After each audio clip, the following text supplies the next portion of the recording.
simply been very clever at being researchers and very clear-headed about these things. And they've been referred to from thousands of years ago as an invisible kind of influence on humans, as well as more recently by those that have been investigating certain aspects of the abduction phenomena. So really, the question is, what is all this about? And I have to look past what I consider to be the unfortunate, naive, and confusion in certain circles that presume all ETs or most ETs, must be good guys and they're here to rescue us, et cetera, and look at the bigger picture, the bigger patterns, and that being humans are being prepared for an alien threat. And that is the overall meme that's been promoted year after year in the past 10 years. 20 years, and for all of the ones that purport to be sort of good guys, the vast majority have a less than altruistic agenda, and that is what people have been prepared for. And the big question is, to me, is to whether, perhaps even next year, such a thing may come into the, open and overt public attention or not.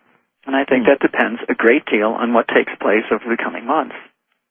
And doesn't it seem to you, from what you've been observing, that regardless of whether it's from the Mayan calendar or, the sun moving here or there, or we're moving into the photon belt, that the energies and the space that we are in seems to be either compressing or we are moving faster towards some kind of event horizon that, or maybe many event horizons that could pop at any moment.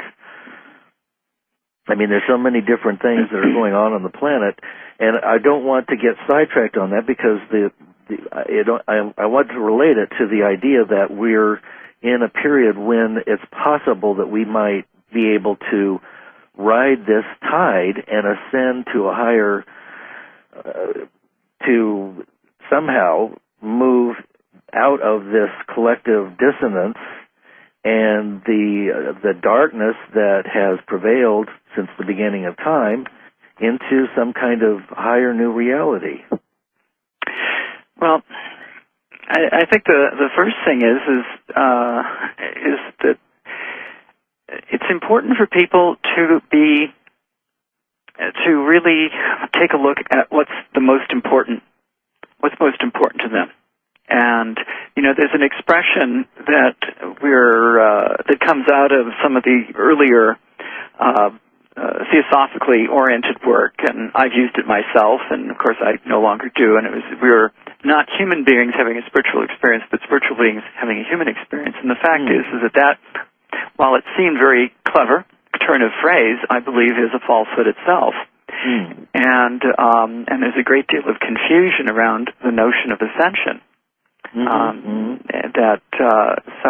But I wanted to just conclude the notes about this whole extraterrestrial business because I feel that it is a major distraction, and it touches upon many different things, including those of all of these rumored whispers, fearsome beings of all kinds, invisible reptilians, the whole 9 yards, and these are all perceived and projected enemies that humans can do nothing about, even if it was indeed really all true, as described by many different people. And all it does is put people in another state of destabilization, fear, and distractions. And I think that what's important is to know who you are, what you are about, and this has a lot to do with the nature of the human being.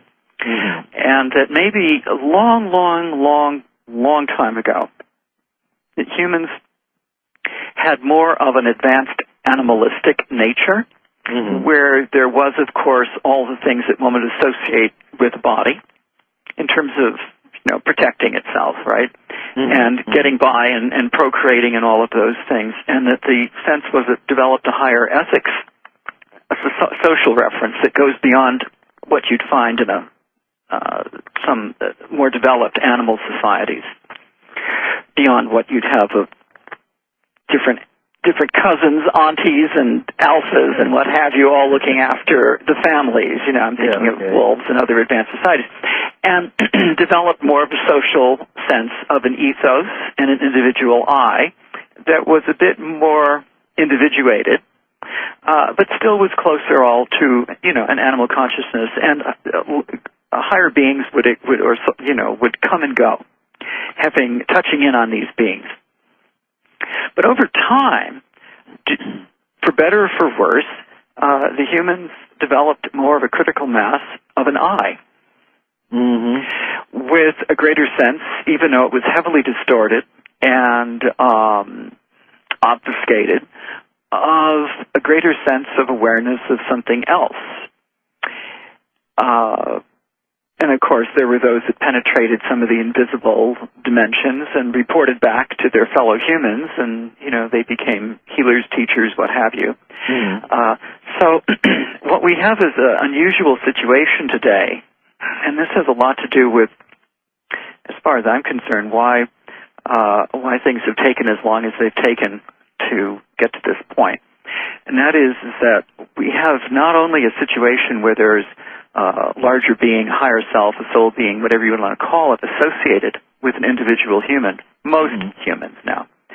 And there's also individual humans from a human I perspective who have evolved and developed more of a sense of a larger energetic integrity. And that's an important thing. So it's not a matter of, this isn't working, let's go and, you know, withdraw the soul being relationship with the humans. Let's see what we can do to help what there is of individuated humans as would be experienced upon normal death to reintegrate or to perhaps retain some of their individuation. But also the larger soul beings have to be addressed as well. Some of these human beings could potentially become a nucleus for some of these larger beings, because now, due to greater awareness, many humans have come to understand a bit more of the larger scheme of things, even if it is confused at times. And this touches on what I'm working on a short article on this. This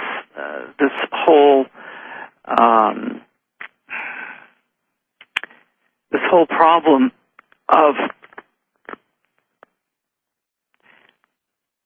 ascension, because it had become initially a means of escape, and in some ways wasn't much different than some of the spiritual teachings that were promoted, that I would say misinformed, and you know, these kinds of spiritual teachings we still have today. It informs people that reality is a miasm, it's an illusion, etc., etc. And on one hand, this is true. On the other hand, it's not. And the result of emphasizing the illusion of 3D human Earth experience, the result of emphasizing that without understanding the specifics or the dynamics that are at play in the entire sweep of human existence and the relationship, between that level of consciousness, and higher levels of consciousness, did a tremendous disservice in preventing greater spiritual awareness to come in. And part of this also included the destruction, annihilation, or denial of the ego self, and all these other kinds of teachings. So overall, it became a matter of transcend the physical world and whatever was promised, as what you would find were by and large false, in that sense that it only put those rare few students or seekers, only a rare few were able to connect to higher levels of consciousness. And of those, the vast, vast majority were fooled into thinking they had discovered a high level of God consciousness, and all they had gotten to was a high level of the dark force God consciousness. Okay. And this then raises the next question. So overall, these teachers, their teachings, whether they be religious or non-religious, it doesn't matter, basically concealed or failed for whatever reasons, and it's not important now, I don't think, but they failed to disclose the difference between a zone or a bubble or whatever you want to call it, that we would find ourselves in human form, on the planet Earth, et cetera, in this galaxy. It would be part of what has been termed a fallen realm or a dark or a zone of creation under dark force control. And this was an early problem that some tendencies that people today have labeled Gnostics discovered, or at least tried to convey.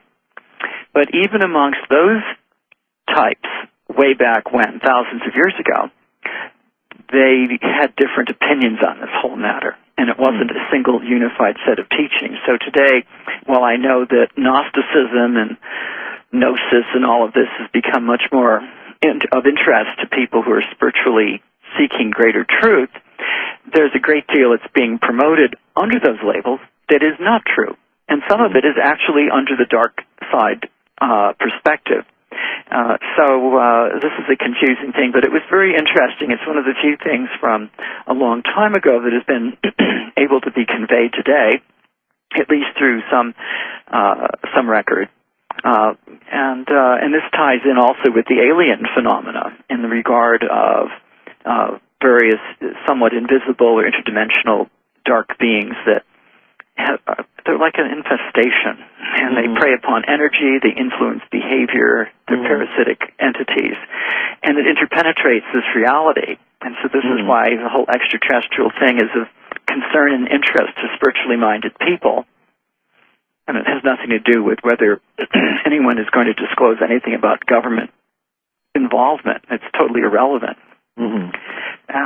So one of the things and this influences the whole notion of ascension.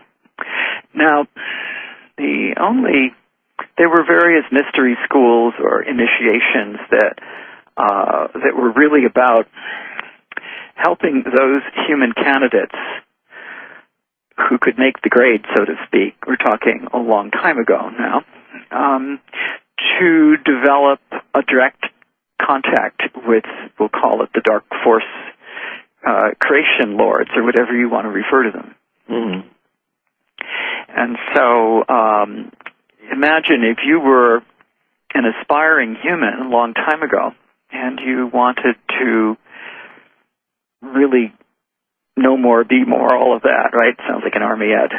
You would perhaps select yourself, and if you made the grade, you would be able to stay in there. And if you proved yourself in different ways, perhaps you would complete enough of the initiations and certain kinds of energy practices that would provide a direct conduit between your human awareness and something that would seem to be, that was way beyond ordinary human. If you don't know any better and have nothing to compare to, it would seem as if you may have met God itself. And whether it was a name of a being that was associated with some so-called religious history or traditions or what have you, or was just something mind-blowing. Whether you drank some strange things and had some weird wires plugged into your head, who knows? It really doesn't matter. There's many different modes of stimulating the energy bodies and the awareness. And the whole goal, of course, was to train people, and they'd have different ways of filtering out, weak candidates. And so this sort of information survived on into recent millennia, and some rediscovered some of these things and developed meditative practices that relied more on inner technology, so to speak, as opposed to external technologies. And but it wasn't much different than trying to say, well, I wish to have, to be in this state of higher consciousness and transcendent awareness, and I don't like this world, etc. It overall was an escape. and the phenomena. So really the question is, what is all this about? And I have to look past what I consider to be the unfortunate, naive, and confusion in certain circles that presume all ETs or most ETs, must be good guys and they're here to rescue us, et cetera, simply been very clever at being researchers and very clear-headed about these things. And they've been referred to from thousands of years ago as an invisible kind of influence on humans, as well as more recently by those that have been investigating certain aspects of the abduction and look at the bigger picture, the bigger patterns, and that being humans are being prepared for an alien threat. And that is the overall meme that's been promoted year after year in the past 10 years. 20 years, and for all of the ones that purport to be sort of good guys, the vast majority have a less than altruistic agenda, and that is what people have been prepared for. And the big question is, to me, is to whether, perhaps even next year, such a thing may come into the, open and overt public attention or not. And I think that depends a great deal on what takes place over the coming months. And doesn't it seem to you, from what you've been observing, that regardless of whether it's from the Mayan calendar or, the sun moving here or there, or we're moving into the photon belt, that the energies and the space that we are in seems to be either compressed